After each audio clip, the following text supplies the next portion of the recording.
las generalidades las conocen, por ahí está bueno conocer los valores exactos como para después, si tenemos algo patológico, identificarlo. Así que si quieren vamos charlándolo entre los tres. El electrocardiograma, la definición de electro, es que es la representación gráfica de la actividad eléctrica del corazón. Para eso vamos a necesitar un electrocardiógrafo que nos imprime sobre un papel milimetrado la actividad eléctrica del corazón y nosotros al paciente le vamos a conectar los electrodos. Es algo que hacemos siempre habitualmente. Lo importante, por ejemplo, es que el papel es milimetrado y digamos, cada cuadradito pequeño representa 1 milímetro, tanto como con la altura y por lo ancho. En el eje horizontal se representa la velocidad, se representa el tiempo, perdón, y en el eje vertical se representan los voltios de cada dibujo que genera el electro. El tiempo va a estar representado, cada cuadradito pequeño es 0,04 segundos. Por ende, un cuadrado grande, el cuadrado grande son estas líneas un poquito más gruesas, representan 0,2 segundos. Y 5 de estos cuadrados grandes representan 1 segundo. Después, en el eje vertical vamos a representar los voltios y cada cuadradito pequeño representa 0,1 milivoltios. Por ende, 10 cuadraditos pequeños van a representar 1 milivoltio. Otra cosa importante a la hora de ver el papel es que la velocidad en la cual se imprime. La velocidad en la cual se imprime nos lo define el aparato. Habitualmente está configurado con esta velocidad, pero es algo que también tenemos que prestar atención, cómo estamos nosotros imprimiendo ese electro y cómo nos dan un electro ya impreso. La velocidad habitualmente son 25 milímetros por segundo. Eso se puede modificar, o se puede hacer más rápido o se puede hacer más lento. ¿Cuándo lo vamos a hacer más lento? Digamos, como ejemplo para mí es cuando necesitamos definir mejor un electro. Entonces necesitamos ver, por ejemplo, si tiene o no tiene onda P, o cómo es el complejo. Entonces lo que hacemos es que vaya más lento y que nos defina con mayor claridad cada una de las ondas. Pero lógicamente sabiendo que ese electro le modificamos la velocidad. Otra cosa importante, que busqué un electro nuestro para que, digamos, tengamos ejemplo, es que nos define también el eje vertical, que eso también debemos prestar atención, sobre todo cuando hay un electro que nos llame la atención, que sea muy distinto a los habituales, prestemos atención que 10 milímetros representen 1 milivoltio, que serían los cuadraditos pequeños y el cuánto representa cada cuadradito pequeño en ese gráfico que estamos viendo en ese momento. Esto que ya conocemos, la actividad eléctrica, si digamos, la actividad eléctrica se acerca desde donde lo estamos mirando nosotros, van a graficar una onda positiva, y si se aleja esa despolarización desde donde lo estamos mirando nosotros, nos grafica una onda negativa, por debajo de la línea de base. Las derivaciones, que también ya las conocemos, las derivaciones frontales, D1, D2, D3, ABR, ABL y ABF, y las derivaciones precordiales que acá faltan. Ahora vamos a hablar de las que faltan, pero sabemos que son de B1 a B6. Estas son las localizaciones de cada una de estas derivaciones. B1, no los vamos a repetir, pero en el cuarto espacio intercostal del paraesternal derecho. B2 en el mismo lugar paraesternal izquierdo. B4 en el quinto espacio intercostal sobre la línea hemiclavicular, y B3 en el medio de B4, perdón, desde B2 a B4. B5 y B6 también en el quinto espacio intercostal, pero sobre la línea anterior axilar y la línea media axilar. ¿Cuál falta acá y que son sumamente importantes? Son B3R y B4R. ¿Qué vemos en B3R y B4R? Por ejemplo, si nosotros hacemos un electro en un paciente que tiene supra en cara inferior, es importante definir si además a ese supra de cara inferior se agrega infarto de ventrículo derecho, que ya estamos planteando otro escenario en ese paciente. Eso lo vamos a ver en B3R y B4R. Si son normales, nos quedamos tranquilos, por ejemplo, que no tiene infarto de ventrículo derecho, y a ese paciente, como ejemplo, podríamos hacerle nitroglicerina. Y no pensamos que sea una coronaria derecha, por ejemplo. O el compromiso de ventrículo derecho, que también empeora el pronóstico del paciente a corto plazo. Acá también falta B7 y B8, que son las que le siguen a B6 yendo para atrás, ¿no? ¿Qué nos definen una alteración en B7 y B8? Es infarto de cara posterior. Solamente los vamos a ver en esas derivaciones y también es importante conocer si ese paciente tiene o no tiene infarto de cara posterior, sobre todo, por ejemplo, en algunos pacientes que nosotros vemos electros con infradesnivel, siempre tenemos que buscar el supra. En un electro de algún paciente con infra, busquemos el supra. Y por ejemplo, si ese paciente no tiene el B7-B8, no vamos a saber si estamos frente a un infarto de cara posterior.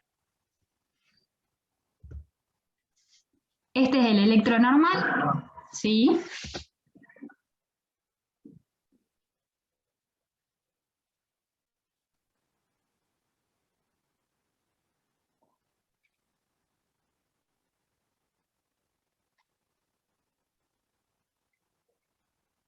Sí, sería lo ideal, totalmente. Aparte, fíjate que B6 ya llega bastante al lateral del paciente y a veces tenés razón, lo ponemos acá. En el apuro no somos tan precisos, pero si queremos ver, ponele que B6 no lo pongas exactamente en la línea media, pero si querés realmente ver cara posterior, sí deberías ponerlo bien posteriores. Sí. Después, dentro del electro normal, a modo general, tenemos las ondas, onda P, onda T y onda U, y el complejo QRS. Tenemos segmentos, que son las líneas sobre la línea de base que no tienen ondas, que son los segmentos PR y el segmento ST, y también tenemos intervalos. Los intervalos incluyen a las ondas y incluyen también a los segmentos. El sistema de conducción sabemos que se inicia habitualmente y en normalidad en el nódulo sinusal que se encuentra en el techo de la aurícula derecha. De ahí se despolariza la aurícula derecha y se despolariza la aurícula izquierda. Y se dirige hacia el nodo auriculoventricular, que lo que hace es enlentecer la conducción. Una vez que pasa por el nódulo auriculoventricular, se dirige al haz de His y de ahí se divide en las dos ramitas, izquierda y derecha. Esa es la conducción normal. Esto también explica eso mismo, nada más que va graficando sobre el electro. Estas son las despolarizaciones de las aurículas y se dibuja la onda P. El segmento PR es el momento en el cual pasa por el nodo AB. Y ahí se frena el estímulo y posteriormente sí pasa hacia el septum interventricular y se va a dirigir a las dos ramas. Y ahí nos va a dibujar el segmento el complejo QRS, que es la despolarización de los ventrículos. Se despolarizan ambos ventrículos y posteriormente comienzan a repolarizarse. Y eso nos va a graficar, la repolarización es la onda T. Y así nos dibuja finalmente un electrocardiograma normal. ¿Qué es la onda P? Es la despolarización auricular. La repolarización de las aurículas habitualmente no las vemos porque tienen una amplitud muy pequeña y porque van a estar tapados por el complejo QRS. Por lo cual, en este momento es importante saber cómo es nuestra onda P. ¿Cómo definimos un ritmo sinusal? Tenemos que tener ondas P positivas en D2, en D3 y en ABF. Las ondas P son siempre positivas en todas las derivaciones, menos en ABR, que va a ser negativa, y en B1 puede ser bifásica. Bueno, la frecuencia cardíaca normal es de 60 a 100 latidos por minuto, Y para definir que sea un ritmo sinusal, todo complejo QRS debe estar precedido por las ondas P. Así es como nosotros definimos un ritmo sinusal. Estos son algunos gráficos que fui agregando para que veamos. Esto únicamente lo que vemos es que todas las ondas P son positivas, menos en ABR y menos en B1, que puede ser isobifásica. También debemos conocer cuál es una onda P normal. ¿Cómo es una onda P normal? Inicial, digamos, la primera curva ascendente de la onda P es la despolarización de la aurícula derecha y termina con la despolarización de la aurícula izquierda. Tiene que medir 2,5 cuadraditos de largo y 2,5 cuadraditos de alto. Eso es hasta ese valor de la onda P normal. ¿Por qué es importante conocer cómo es normal? Porque podemos definir si hay agrandamiento de las aurículas, por ejemplo, en alguna patología mitral, en alguna patología de las válvulas auriculoventriculares. ¿Cómo se ve cuando hay sobrecarga de aurícula derecha? ¿Se acuerdan? Aumenta el voltaje. Perfecto. Exactamente, son ondas P más altas. Y si P picudas. Y si aumenta aurícula izquierda, en doble lomo. perfecto. Acá algunos ejemplos que busqué también en internet, ondas en doble lomo, onda P en doble lomo, de sobrecarga auricular izquierda. Acá hay otros ejemplos de conducción de ondas P, un poco para ir variando. Acá, ¿qué es lo que ven en este electrocardiograma?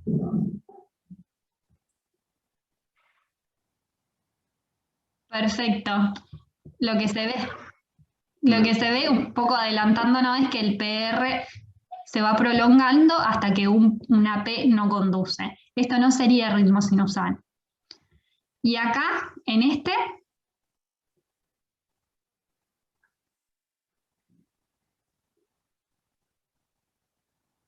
Un PR corto y una onda delta. perfecto. El segmento PR es corto, exactamente. Y eso se debe a que acá hay una vía anómala que puentea el nodo AB. Por ende, no vamos a ver el segmento PR. Está preexcitado. Exactamente. Un síndrome de preexcitación. Después de la onda P y del segmento PR va a venir el complejo QRS. ¿Qué es el complejo QRS? Es la despolarización ventricular. Habitualmente mide de 1,5 a 2,5 cuadraditos. Tiene que ser de 0,06 a 0,10 segundos. El complejo QRS, la primera onda que es negativa es la onda Q. La primera onda positiva es la onda R. La segunda onda negativa que viene después de la positiva va a ser la onda S. Y este complejo QRS puede tener diferentes morfologías, ¿sí? Nosotros lo vamos a describir al complejo QRS por cómo lo vemos. Las ondas pequeñas van a llevar una letra en minúscula y las ondas altas van a tener la letra en mayúscula. Acá algunos ejemplos de complejos QRS. Cuando iniciamos la primera onda negativa va a ser Q y la primera onda positiva va a ser R. Por ende acá el complejo es QR, con una R en mayúscula y una Q en minúscula. Acá la Q, bueno, la podemos poner un poquito más grande. Acá el complejo inicia con una onda positiva. Entonces va a ser un complejo RS. Y las dos van a estar en mayúscula. Acá es un complejo QRS. Acá el complejo es todo negativo, por ende es un complejo QS. Todos estos complejos son distintos a los normales. Entonces cuando nosotros lo vemos lo podemos describir así. Podemos poner QS en D3, por ejemplo. Acá tenemos, bueno, onda R únicamente, QR con R mayúscula, RS con R mayúscula y el complejo también, que a veces lo podemos describir, RS, R', ¿sí? O sea, el complejo, la primera onda negativa es la Q, la primera onda positiva es la R y la segunda onda negativa es la S. Y si tenemos una segunda onda positiva, la vamos a llamar R'. los valores normales del complejo QRS tienen que ser menor a 2,5 cuadraditos, y es importante también definir la amplitud, porque si tenemos amplitudes muy grandes podríamos estar hablando de hipertrofia, y si tenemos amplitudes muy pequeñas, por ejemplo, se presentan en el derrame pericárdico. También, por ejemplo, si el tórax es muy grande y tenemos el corazón muy profundo, a veces la amplitud de los complejos son pequeños también. En las derivaciones periféricas es hasta 15 milímetros, y en las derivaciones precordiales es hasta 25 milímetros el valor normal de la amplitud del complejo QRS. Estos son los dos ejes de despolarización a nivel ventricular. Primero se despolariza el septum y después se van a despolarizar las dos paredes libres de los ventrículos. También es importante que conozcamos cómo son los complejos QRS normal en un electro normal. En ABR el complejo QRS tiene una R más negativa. Después, va a ser negativo, perdón. En las derivaciones precordiales lo que es importante saber es estas de acá abajo, que vamos a tener una R pequeña que a lo largo del transcurso de estas derivaciones va a ir aumentando. Entonces tiene que ser una progresión de esta R a lo largo de las derivaciones, ¿sí? Por ende va a ser mayor en B6. En el resto de las derivaciones siempre tiene que ser, lo vamos a ver positivo, ¿no? No deberíamos ver complejos QS. Más allá de que si los vemos no necesariamente indican patología, puede ser una persona sin patología estructural que tenga un complejo QS. Pero si está bueno que lo describamos y que sepamos que todas las derivaciones del complejo QRS tienen que ser positivo. Las precordiales tiene que haber la progresión de la R y en las frontales tiene que ser positivo, salvo en ABR. Y estos son ejemplos de lo mismo que hablamos recién, que es el complejo Q, R mayúscula y S, el complejo RS, RS pequeña, el complejo Q o QS, lo mismo que decíamos antes, RS, R', QR, el complejo QR, QR con una R mayúscula, ¿sí? Siempre vamos a describir el complejo QRS con lo que vemos y ponerle mayúscula si la onda es muy alta. La repolarización ventricular es la onda T, ¿sí? Que es esta onda que vamos a ver acá, que habitualmente nosotros la analizamos bastante. Otra onda que tenemos, que puede estar presente o no, que es la onda U. La onda U no se sabe, viene después de la onda T, no se sabe a qué se debe, pero se cree que puede llegar a corresponder a la repolarización del sistema de Purkinje, ¿sí? El sistema de conducción intraventricular. Se cree que puede ser eso. No tiene que sobrepasar a la onda T, pero podemos verla o no verla en algunos electrocardiogramas. Acá, esos son los complejos, esas son las ondas y el complejo QRS. Ahora vienen los intervalos, el intervalo PR. El intervalo PR incluye la onda P y el segmento PR. No tiene que medir más de 5 cuadraditos. Si mide 5 cuadraditos es normal, si mide 6 cuadraditos ya estamos hablando de un bloqueo completo, bloqueo AB de primer grado.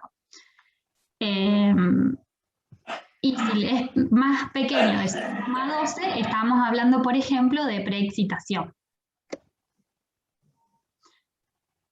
Bueno, complejo QRS que no tiene que medir más de 3 cuadraditos.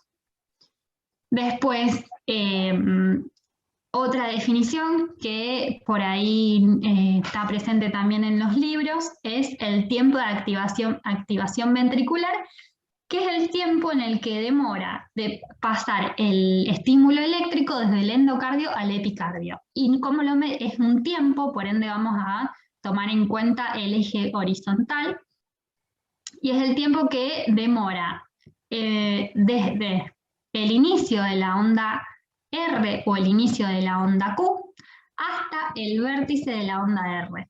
Es ese tiempo que medimos ahí. Y es el tiempo que demora en activarse todo el endocardio, todo el miocardio ventricular. El intervalo QT es el intervalo que incluye el complejo QRS y la onda T y el segmento ST. El intervalo QT inicia desde el complejo, salvo cuando nosotros tenemos complejos QRS anchos. Cuando nosotros tenemos complejos QRS anchos, muy anchos, no los vamos a considerar para medir el QT, vamos a medir el punto J hasta el final de la onda T. ¿Por qué? Porque probablemente nos prolongue el intervalo y nos genere valores altos y no nos estaría hablando, digamos, nosotros en el intervalo QT lo que medimos es la despolarización y la repolarización ventricular. Ya sabemos que la repolarización está alterada, que la despolarización está alterada. Lo que nosotros queremos ver es si la despolarización también está la repolarización también está alterada, ¿sí? Entonces no vamos a tener en cuenta, si los complejos QRS son muy anchos, no los vamos a tener en cuenta para medir el QT. ¿Sí? En esos momentos excepcionales los sacamos y no los tenemos en cuenta.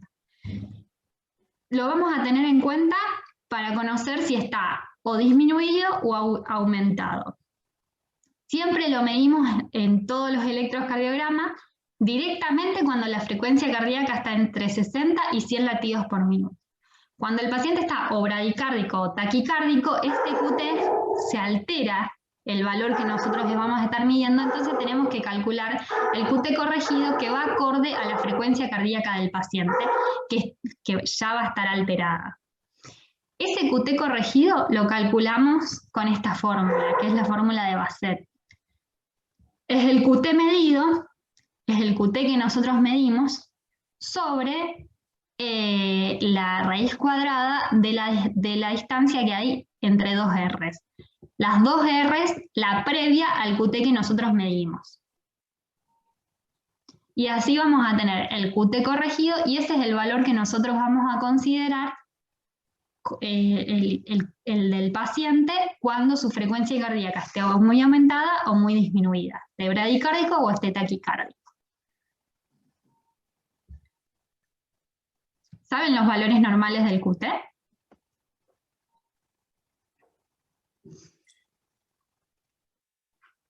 $320 creo que el mínimo. Sí. Sí, 440 en el hombre y 450 en la mujer.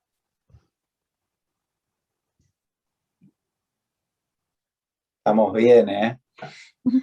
Ese que dicen entre los dos no hacen uno, no es tan así. Entre los dos hacen uno, mirá. Bueno, otra cosa importante cuando miramos los electros, sobre todo cuando tenemos electros patológicos, es conocer cuál es la frecuencia de las ondas P y cuál es la frecuencia de los complejos QRS. Esto nos sirve, por ejemplo, para saber o para identificar en aquellos electros que sean patológicos y haya algún tipo de bloqueo AB. Si no, a veces a simple vista nosotros vemos que el ritmo es sinusal, entonces no sacamos el cálculo de la frecuencia de cada P y de cada R. Pero bueno, para tener en cuenta, nosotros para conocer la frecuencia de la onda P, lo que hacemos es identificar a cada una de estas ondas P y contar cuánto tiempo transcurre entre cada una de ellas. Lo mismo vamos a hacer con el intervalo RR, que sería el intervalo de cada QRS.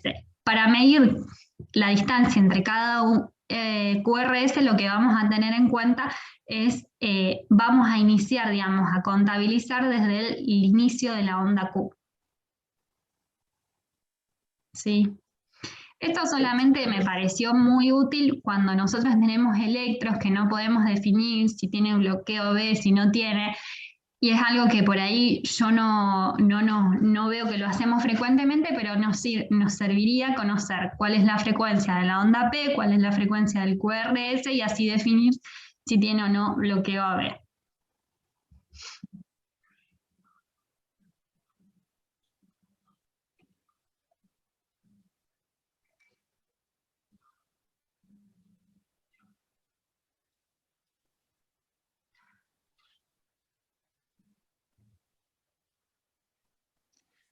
Sí, viste qué útil que es, que parece una pavada, pero cuando ves que o no cae para nada parecido la P con el complejo QRS, te das cuenta que por ahí es un bloque, una disociación completa entre P y QRS. Me parece una pavada, pero es algo que creo que no hacemos y directamente, visualmente te dice sobre dónde estás parado. Creo que por lo menos te ayuda, aunque sea visualmente, para conocer si está o no bloqueado. Bueno, otra cosa que debemos saber del electrocardiograma es cómo calculamos la frecuencia cardíaca de ese electro. ¿Cómo la calculan ustedes? Yo hacía 1500 dividido RR hasta que entré acá. Y caí en el 300, 150, 100. ¿Y vos ese? Bueno, yo también hago con los cuadraditos, que este es el ejemplo que puse. Contar, digamos, los cuadraditos, a ver si está acá.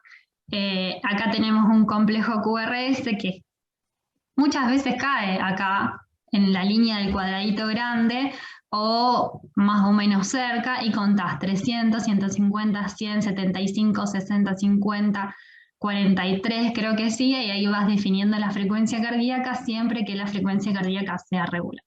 ¿Y cuando es irregular, cómo lo calculan? Cuento 30 y multiplico por 10.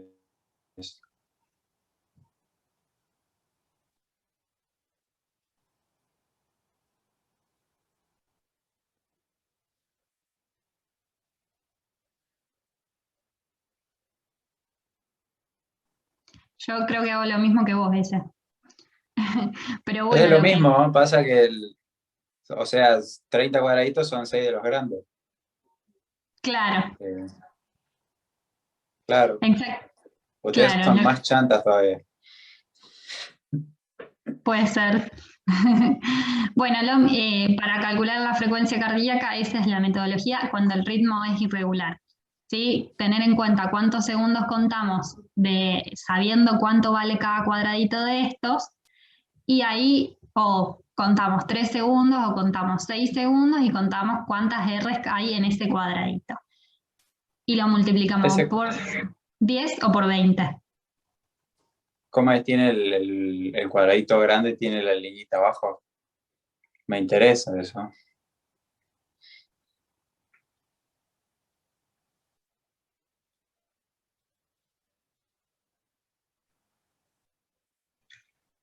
Ah, joder. Sí. Así no.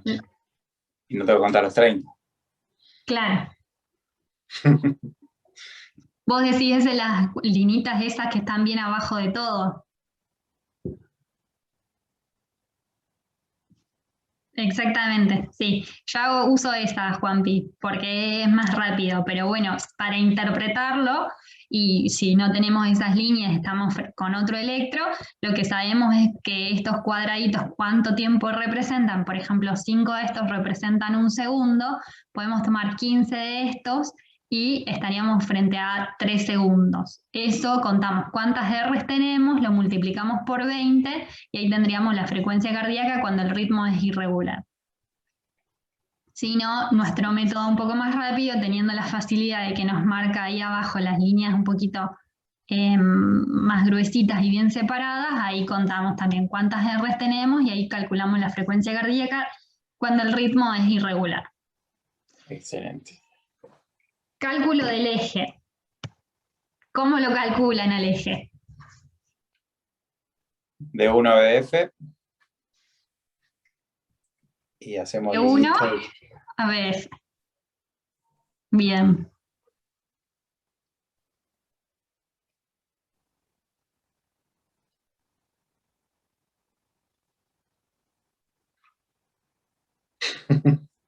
Totalmente, sí. Sí, porque lo que necesitamos definir es si está desviado a la izquierda, si está desviado a la derecha. Es lo que nos importa, ¿sí? Después, bueno, si está dentro de la normalidad, si es más 35, más 65, creo que digamos, no hace mucha diferencia. Sí, importante es identificar cuando estamos frente a un eje patológico, que también lo podemos pensar en base a qué paciente estamos viendo. Por ejemplo, si vemos un paciente tabaquista, si vemos un paciente con hipertrofia ventricular izquierda, podemos pensar cómo va a estar el eje de ese paciente. Pero para conocer cómo sacarlo, sabemos que acá tenemos la línea de D1, acá la de ABF. La fórmula es, como dice Juanpi, o creo los dos dijeron, contar cuántos cuadraditos para arriba, restarle los cuadraditos que haya para abajo, y poner, por ejemplo, acá 5 cuadraditos, después contar en ABF, por ejemplo, 10 cuadraditos, los ponemos acá y juntamos esas dos líneas y ahí dibujamos el eje, ¿no? Digamos, en el punto en el cual se encuentran esas dos líneas, y ese sería nuestro eje. Pero además de saber cómo calcularlo, está bueno también saber identificar cuándo es patológico, o cuándo lo tenemos, más que patológico, desviado, o a la derecha o a la izquierda. Pero esa sería un poco la parte teórica de cómo calcular el eje eléctrico del corazón.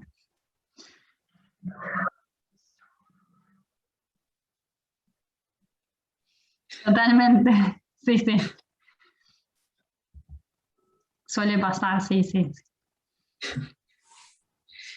Bueno, ¿y cómo leer un electrocardiograma? También lo pongo un poco con lo que hacemos nosotros. Creo que, digamos, si bien esto es algo propio de cada espacio en el cual uno trabaja, siempre está bueno tener un orden para no saltearnos nada. Creo que es muy frecuente que agarremos los electros con poco tiempo y que si es normal le damos para adelante, lo informamos rápidamente y listo. Pero cuando tenemos electros patológicos, seguir este orden es por ahí lo que nos ayuda un poco para identificar qué es lo patológico. Siempre que miremos un electro, miramos, creo yo que podemos empezar mirando si es regular o irregular. Mi método para hacer eso es en una hojita en blanco sobre el borde, marcar cada una de las R's e ir trasladando esas marquitas hacia otra parte del electrocardiograma y ver si mis marquitas caen sobre cada uno de esos complejos QRS. Así yo defino si es regular o irregular. Creo que me parece que es bastante práctico y que es fácil cuando el ritmo es irregular, nos damos cuenta enseguida, pero hay algunos que nos generan dudas. Entonces definimos si es regular o irregular.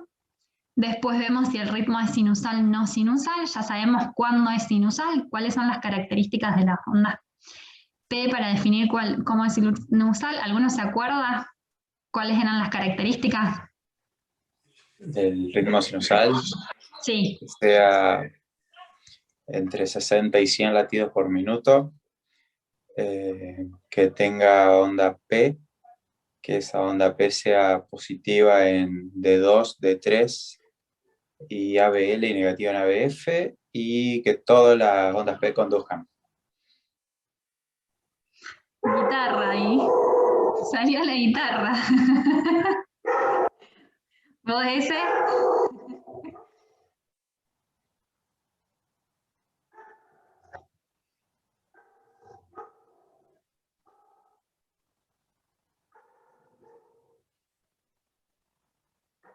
Bien. Sí, igual. Para ahí tiraste una BL, Juanpi, esa fue la... Ah, sí, es cierto. Y me parece que dije negativa en ABF y quise decir ABR. Sí. En la derivación de derecha. Claro, lo saben, tiene que ser positiva en D1, en D2, D3 y negativa en ABR, puede ser bifásica en B1. Y si tenemos una frecuencia cardíaca de 110 y cumple las características, ¿no es sinusal? Sí, es sinusal. Bien. Eso porque yo lo agregué a la frecuencia ahí, pero no, puede ser taquicardia sinusal o bradicardia sinusal también. Claro. Y ser un electro normal en respuesta, por ejemplo, o a la fiebre, o un paciente muy deportista puede tener 55 de frecuencia cardíaca en ritmo sinusal. Bueno, definimos la frecuencia cardíaca por esos dos métodos que tenemos. Si el ritmo es regular, eligen el que a ustedes les es más fácil, el que habitualmente usen, el de 300, 150, 100, o contando, o como hacía Juanpi habitualmente. Y si el ritmo es irregular, lo que hacemos es definir un tiempo, en ese tiempo contamos cuántos R tenemos y lo multiplicamos o por 20 o por 10, dependiendo qué método estemos utilizando. Vamos a visualizar la onda P. En la onda P lo que tenemos que ver es que mida 2 por 5 por 2, no más de 2 por 5 a 2 por 5, ¿sí? Que la morfología sea normal. Vamos a ver el intervalo PR, porque es importante, por eso, porque podemos ver síndromes de preexcitación, por ejemplo, o porque podemos ver bloqueos AB de primer grado, o porque podemos ver un PR normal, pero que en un momento una P no conduce, y ahí estaríamos frente a otro escenario. ¿Qué puse? El eje ahí, bueno, no, ¿vemos el eje ahí, me parece? No, el eje lo vemos al final. Generalmente lo vemos al final, sí. Sí, me adelanté ahí. Vamos a ver el complejo QRS. Lo que definimos es la anchura. Ustedes saben que si mide más de 0,12 segundos va a ser un QRS ancho. Si mide menos de ese va a ser angosto y a nosotros nos va a importar. Eso lo vamos a tener en cuenta. Vamos a ver la altura de ese QRS, que no se nos vaya más de 25 precordiales y más de 15 en las frontales, la amplitud. Y vamos a ver también que en todas las derivaciones frontales, salvo en ABR, tiene que ser positivo. Y en las derivaciones precordiales tiene que haber una progresión de la onda R. Si eso no sucede, no significa que el electro sea patológico. Si alguien tiene una QS en D3, no es patológico. Pero es algo que está bueno que nosotros identifiquemos que tiene QS en D3 en vez de ser un complejo QRS positivo y lo describamos en el electrocardiograma. O por ejemplo, RS en ABL y D1, o lo que sea que nosotros estemos viendo, ese complejo QRS que no es positivo, lo vamos a describir qué características tiene y en qué derivación está. Después vamos a ver el segmento ST, que lo importante es definir si está o no está elevado, o si está deprimido, y eso lo vamos a ver identificando el punto J, que es la unión entre el complejo QRS y el segmento ST. Eso lo vamos a ver mejor cuando hablemos de cardiopatía isquémica. Pero nosotros cuando vemos un electro lo que tenemos que definir es que si está elevado o está por debajo, está con infradesnivel. Acuérdense que no siempre es patológico. Podemos ver una persona de 30 años, súper deportista, que tenga elevación del segmento ST y lo vamos a describir como lo que estamos viendo. Por ejemplo, repolarización precoz. Y después lo que vamos a visualizar es la onda T, que no lo dijimos, pero la onda T habitualmente es asimétrica, ¿sí? Tiene que ser positiva en las derivaciones. Y lo que vamos a definir es eso, si es positiva, es negativa, y cuáles son las características, si es simétrica o asimétrica. Y después vamos a describir el eje así como ustedes hicieron. Lo importante es saber si en algún momento está desviado a la derecha o desviado a la izquierda. Después de eso, lo que ustedes pueden agregar es lo que ven de más. Lo que ustedes pueden llegar a ver de más. Por ejemplo, taquicardia sinusal. Por ejemplo, elevación del segmento ST o bloqueos, bloqueo de rama, bloqueo de AB. Después a eso ustedes le pueden agregar todo lo que ustedes vean de más. Y creo que nada más. Excelente. Sí, seguro que ustedes, digamos, son cosas que ya saben, pero la idea era reforzar algunas cuestiones más teóricas, que por ahí está bueno conocer los valores más exactos, despejar algunas dudas, que por ahí a veces uno no tiene tiempo para analizar tanto los electros, y bueno, que sea un poco llevadera. No sé si fue un poco densa la clase, pero No, súper bien. Bueno, mejor. Bueno, De 10. ¿alguna duda? Por mi parte no. Bueno, vayan a disfrutar el viernes o estar de Uf, guardia. gracias. Bueno, adiós chicos. Nos Chao, vemos. chao. Hasta luego.